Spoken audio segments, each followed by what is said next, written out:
فرمایا لوگوں میں تمہارے سارے پاپوں کو مٹا دوں گا لیکن شرک کو معاف نہیں کروں گا، اس لیے شرک سے بچنا۔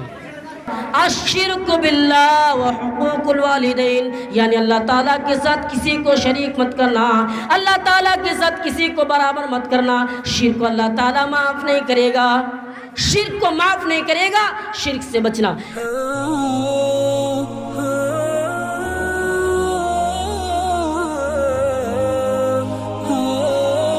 کوشش کیجئے، تو ہر شخص پر ذمہ داری ہے، اور ذمہ داریوں کے بارے میں قیامت کے دن ان سے سوال کیا جائے گا، پوچھا جائے گا۔ وقت کا حکمران ہے جس کو اللہ تعالیٰ نے سلطنت اور بادشاہت دی ہے، اس کے بارے میں بھی ان سے سوال کیا جائے گا، ان سے پوچھا جائے گا۔ اگر ان لوگوں سے اللہ تعالیٰ نے اسے سلطنت اور بادشاہت دینے کے بعد وہ ناجائز فائدہ اٹھایا تو اللہ کے نبی نے فرمایا قیامت کے دن اس پر جنت حرام ہے، جہنم ان کا ٹھکانہ ہوگا، جہنم ان کا ٹھکانہ ہوگا۔ اس لیے صحیح تعلیم اور جس کو اللہ تعالیٰ نے حکمرانی دی ہے، ناجائز فائدہ مت اٹھائیے، یہ کوشش کیجئے کہ میں صحیح راستے پہ چلوں گا۔ تو اسی لیے میں یہی بات کہوں گا، ہر شخص پر ذمہ داری ہے اور اپنے ذمہ داریوں کو سنبھالے۔ اللہ کے نبی کو ذمہ داری دی کہ لوگوں کو بتا دو کہ وہ دین، وہ جو بتوں کو سجدہ کر رہے ہیں نا، ان کو چھوڑ کر صحیح تعلیم، صحیح راستے پر آ جائے۔ آئیے میں نبی کا واقعہ بتاتا ہوں۔ حضرت یحییٰ علیہ السلام کو اللہ تعالیٰ نے 5 چیزوں کی ذمہ داری دی ہے۔ میرے بھائیوں، 5 چیزوں کی ذمہ داری اور دینے کے بعد فرمایا یحییٰ اپنے قوم والوں کو بتا دو کہ وہ 5 چیزوں پر عمل کرے۔ یحییٰ علیہ السلام نے اپنے قوم والوں سے کہا میرے قوم کے لوگوں، اللہ تعالیٰ نے ہمیں 5 چیزوں کا حکم دیا ہے، 5 باتوں کا حکم دیے کہ لوگوں کو تمہیں بتا دوں۔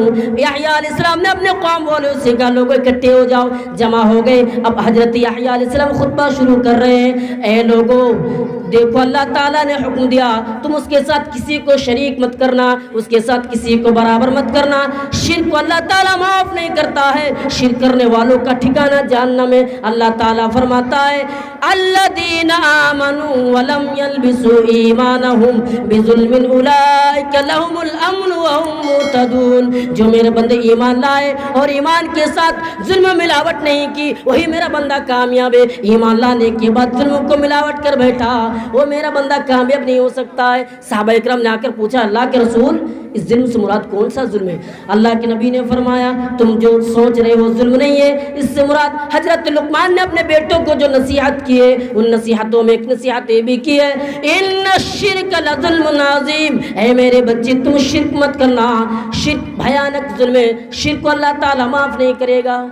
اسی لیے قرآن کریم کی 114 سورتیں اٹھا ڈالے اللہ تعالیٰ نے، اور گناہ کے بارے میں نہیں کہا کہ میں معاف نہیں کروں گا، بلکہ اللہ تعالیٰ نے کہا میں رحیم ہوں، میں غفور ہوں، میں معاف کرنے والا ہوں۔ لیکن میرے بھائیو ایک گناہ ہے جس کے بارے میں اللہ تعالیٰ نے کہا کہ میں معاف نہیں کروں گا۔ ہاں وہ کون سا گناہ ہے؟ اللہ تعالیٰ سورہ نساء کے اندر جو 2 جگہوں میں فرمایا، ایک جگہ پر جنت حرام کہا انہو من یشرک باللہ فقد حرم اللہ علیہ الجنت ومأواہم النار، جو شخص اللہ تعالیٰ کے ساتھ کسی دوسرے کو شریک کرتا ہے، جو شخص اللہ تعالیٰ کے ساتھ کسی دوسرے کو شریک کرے گا جنت ان پر حرام ہے، ان کا ٹھکانہ جہنم ہے۔ اور آگے فرمایا لوگوں میں تمہارے سارے پاپوں کو مٹا دوں گا لیکن شرک کو معاف نہیں کروں گا، اس لیے شرک سے بچنا۔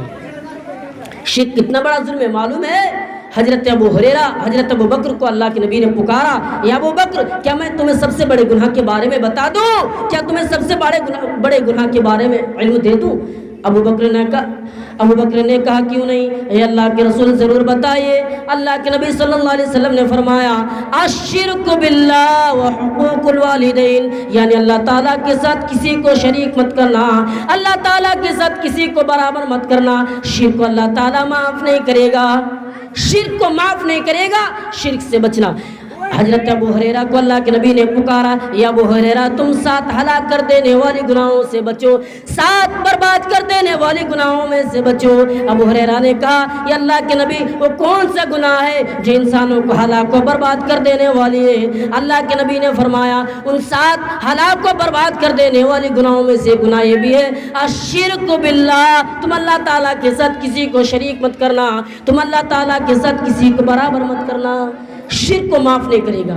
اور آپ کو کیا بتاؤں، شرک ایسا ظلم ہے جسے ہندو مذہب کی کتابوں نے بھی کہا کہ اللہ ایک ہے، اس کے ساتھ کوئی شریک نہیں۔ اس کے ساتھ کوئی برابر نہیں. ایشور صرف و صرف ایک ہے. نہ تس پرتیماست یعنی اس ایشور کا کوئی پرتیما نہیں ہے, اس کا کوئی اسٹیچو نہیں ہے.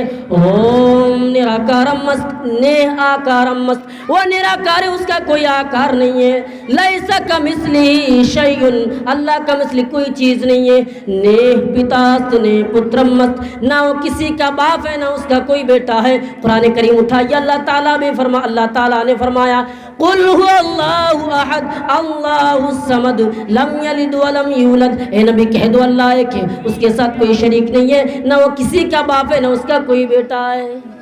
اللہ اکیلا ہے, اس ذات کا کوئی شریک نہیں. اگر ہم شریک کریں گے تو حضرت یحییٰ علیہ السلام نے بتایا تم تباہ ہو جاؤ گے, برباد ہو جاؤ گے, ٹھکانہ جہنم ہوگا. اس لیے شرک سے بچو, شرک کرنے سے بچو گے کامیاب ہو جاؤ گے.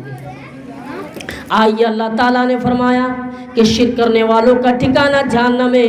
اور جو انسان شرک سے بچے, اگر انسان شرک کرنے کے بعد اگر اللہ تعالیٰ سے معافی مانگے, اگر اللہ چاہے تو اسے معاف کر دے گا, لیکن مرنے کے بعد شرک کرنے والوں کا کوئی معافی نہیں. مرنے کے بعد اس نے شرک کی اور ان پر موت آ گئی, بس کام تمام, اس کے بعد اور معافی نہیں. لیکن اور گناہ کر بیٹھیں گے تو اللہ تعالیٰ اگر چاہے تو معاف کر سکتا ہے. آئیے ایک حدیث پر غور کیجئے. حضرت ابو ہریرہ رضی اللہ تعالیٰ عنہ نے بیان کیے, بنی اسرائیل میں ایک شخص تھا جو مرنے سے پہلے اپنے بیٹوں کو وصیت کی, اے میرے بیٹوں جب میں مر جاؤں تو مجھے دفن مت کرنا, مجھے جلا دینا, اور جلانے کے بعد ان راکھ کو بھی اکٹھے مت کرنا, ہاں ادھر ادھر بکھیر دینا تاکہ اللہ تعالیٰ ہمیں ڈھونڈ نہ سکے. اب بیٹوں نے اس کے مطابق وصیت کے مطابق ویسا ہے کہ اللہ تعالیٰ نے پانی اور ہوا کو حکم دیا کہ تم اپنا اپنا راکھ اکٹھے کرو. پھر سور پھونکنے کے بعد بتایا, اے اللہ کے میرے بندے تم نے اپنے بیٹوں کو ایسا وصیت کیوں کی ہے؟ اس نے کہا اللہ تعالیٰ صرف و صرف تیرے ڈر سے, تیرے خوف سے.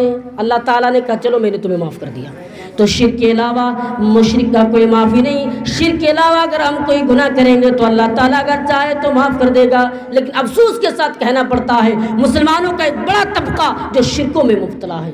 اللہ کے نبی نے اپنے آخری وقت میں فرمایا, حضرت عائشہ رضی اللہ تعالیٰ عنہ بیان کرتی ہے, اللہ کے نبی بے چین ہے, اس بے چینی کے عالم اللہ کے نبی نے فرمایا لعن اللہ الیہود والنصارى, اللہ کی لعنت ہو یہودیوں کے اوپر, عیسائیوں کے اوپر, اتخذوا قبور انبیائہم مساجد, جس نے اپنے نبیوں کی قبروں کو سجدگاہ بنا لیے, جس نے اپنے رسولوں کی قبروں کو سجدگاہ بنا لیے. اللہ کی لعنت ہو اس شخص پر جس نے قبروں کو سجدگاہ بنا لیے. میرے بھائیوں اللہ کے نبی نے لعنت کی ہے قبروں کو سجدگاہ بنانے والا, لیکن آج مسلمان بھی قبروں میں جا کر سجدہ کر رہے ہیں. ہاں اس شرک پہ, اور شرک کو اللہ تعالیٰ معاف نہیں کرے گا. اے لوگوں شرک سے بچو, یعنی مشرک بننے سے بچو, اپنے آپ کو پاک رکھنا ہے تو. اور یحییٰ علیہ السلام نے ایک مثال دی اپنے قوم والوں سے, اے میرے قوم کے لوگوں سنو, تم نے محنت مزدوری کرنے کے بعد سب سے پیارا مال سونا چاندی دے کر ایک غلام خریدے ہو, اور اسے حکم دیا کہ جاؤ محنت مزدوری کرنا, اور جو نذرانہ ہو, جو پیسہ ہو, اس کا ادائیگی مجھ سے کرنا, کیونکہ تمہیں میں نے خریدا, اس کا ادائیگی مجھ سے کرنا.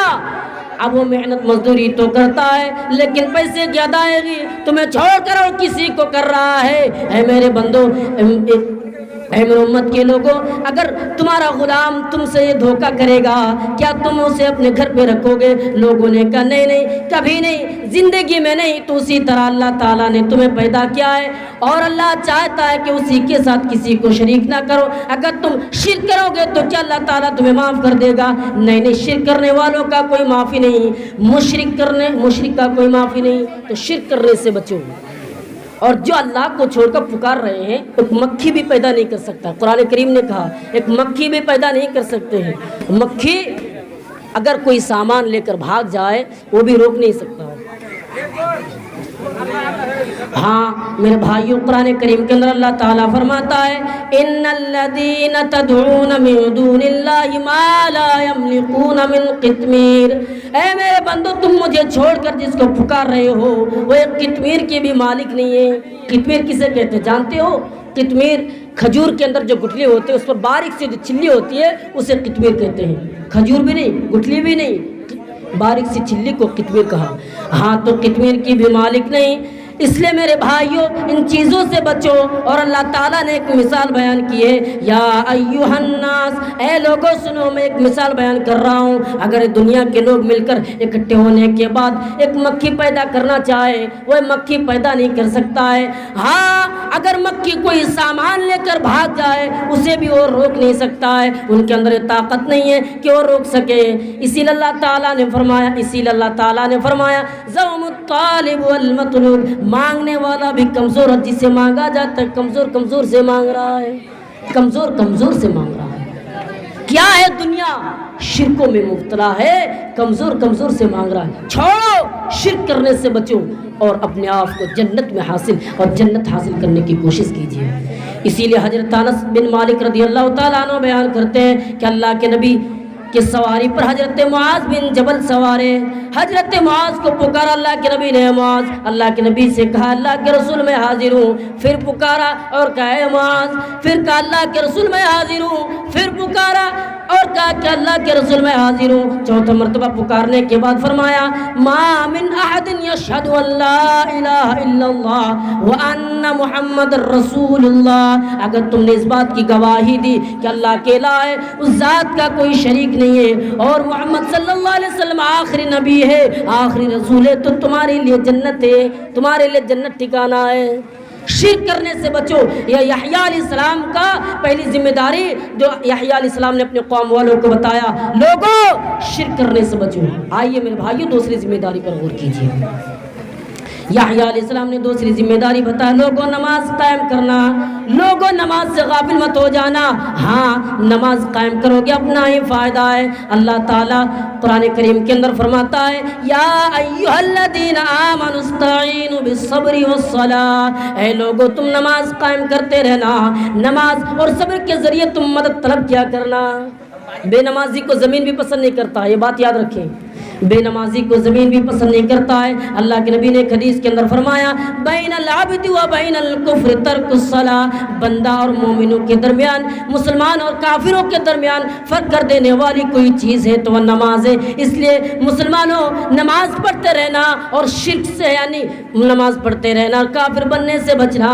اسی لیے دین کا بھی ستون بتایا گیا ہے, الصلاۃ عماد الدین فمن اقامها اقام الدین ومن هدمها هدم الدین. نماز دین کا ستون ہے, اگر تم نے نماز قائم کی تو دین کو قائم کیا. آج کتنے لوگ نماز پڑھ رہے ہیں بتا سکتے ہیں؟ نہیں.